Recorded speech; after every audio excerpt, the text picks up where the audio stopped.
Shalom, shalom. Call HALALYAM La, YAHAWAH, BAHASHAM, BAHASHAM, QADASH. Double honors to the elders and apostles of Great Millstone to teach and move well. Peace and salutations be to the hopeful elect. I'm Brother Tazwan Gabar coming at you from the Prophets in Babylon camp here in Tampa, Florida. I want to get into this quick lesson going into this article that was just released. It says in the news, well, it was posted by Hoodlum, but this is on the, you can find this on the news, any news channel, whatever. Man sentenced to 100 years for killing his co-worker who stole his lunch from work fridge.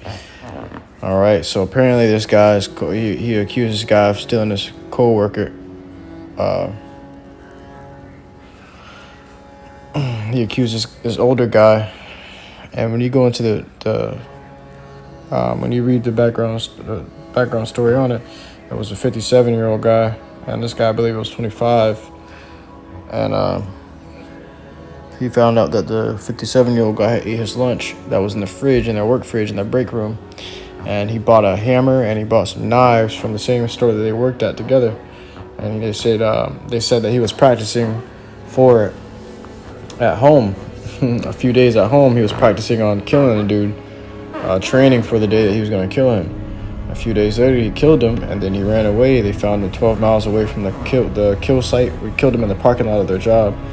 They found him 12 miles away from the job, and that's where he confessed. He ran up to a policeman and confessed what he did. You know, his mind probably ate away at him. You know, and he sentenced the guy to 100 years. All right, so with that, we're gonna get right into it, because you see this guy just got sentenced to 100 years for putting his coworker to death from eating his lunchbox, eating the food out of his lunchbox, man. Okay, there's plenty of food. You can go 144 call him like shy. There's plenty of food. You can get food from the store that you're working in at the moment, man. You know, it's not that big of a deal. I don't know if the food was that big of a deal, but it's something that you can replace. It's not something worth killing somebody over. Now you got to eat the same food, which you probably won't like for 100 years, and you won't even live to see 100 years. Okay, but you got to eat the same food every day in prison, and that one meal that you kill somebody over, you'll never get to see again. So it wasn't even worth it, man. It says in the book of Luke, chapter 23 and verse 31. For if they do these things in a green tree, what shall be done in the dry? Okay, if they're doing stuff like this in the green tree, you got food available to you everywhere. What's going to be done in the dry when there's no food available? You know, what's going to happen then?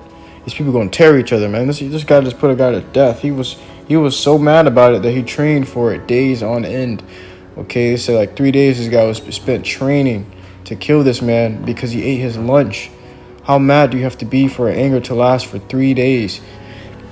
You know, something happens to you, you get upset, and you know, maybe an hour or two you cool down, and you're like, you know what, I was just tripping.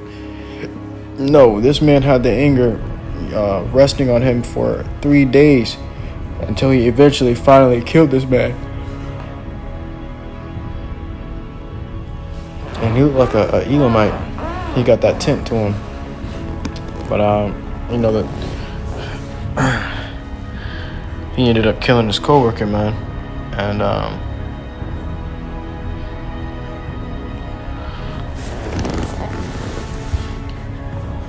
I didn't bring his lunch back. I definitely didn't bring his lunch back to him, man. In fact, it made things worse. Okay, because now he's got to eat the same lunch for as long as he lives in that prison. You know, and who knows, it may not be long.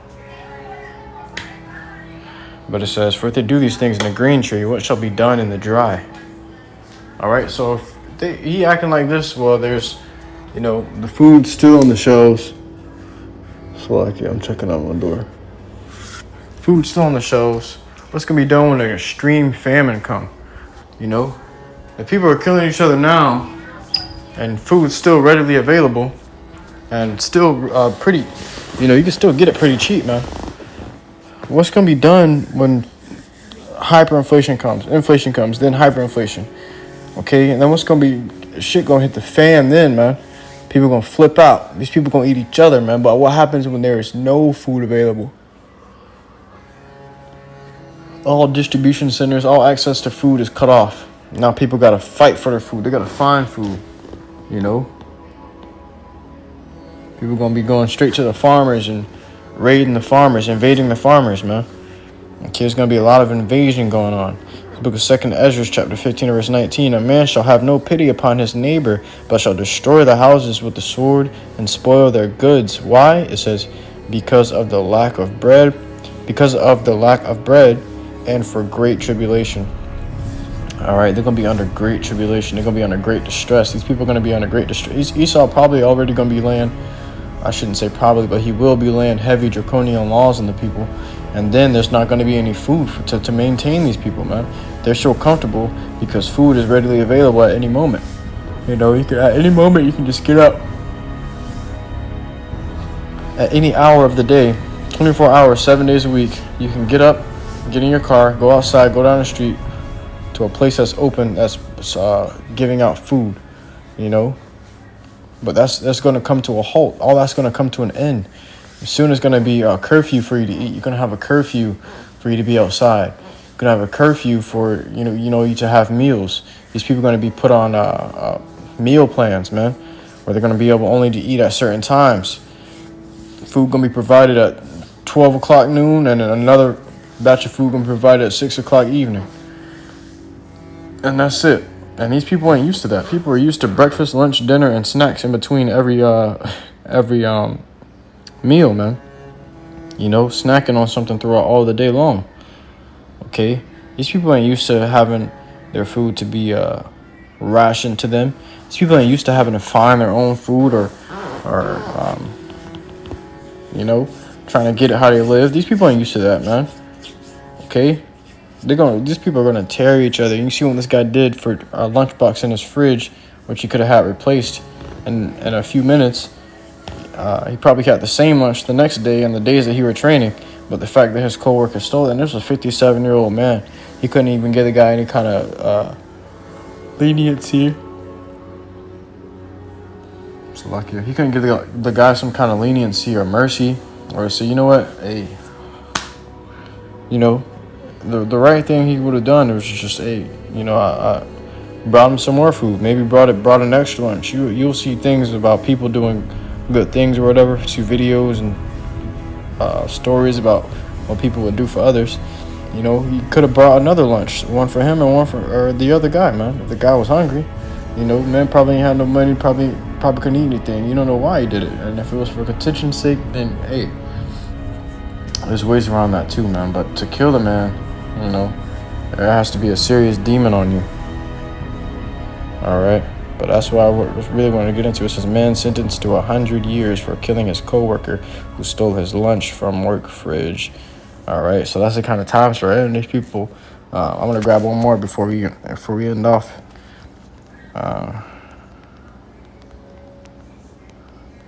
Because these people are they're ready. They're already on go, man. You know. Their feet make haste to shed blood. This is the book of Matthew, chapter 24, verse 12. And because iniquity shall abound, the love of many shall wax cold. So because iniquity gonna get worse and worse, okay, the love of many gonna wax cold. People gonna stop loving each other out here, man. Okay, because this world is getting so wicked, love is gonna be quenched. You ever seen loveless times? You ever seen a world without love? Okay, it's hard to imagine because the world has always had love in it, but watch how love grows very scarce in the world, man, because iniquity is increasing so much. Okay? The love of many shall wax cold. But hey, with that, I want to give all glory, honor, praises unto YAHAWAH, BAHASHAM, BAHASHAM, and QADASH. And I truly hope this lesson was edifying to you. I cannot go out to listen to the sincerity. Till next time, inshallah, I do say shalom.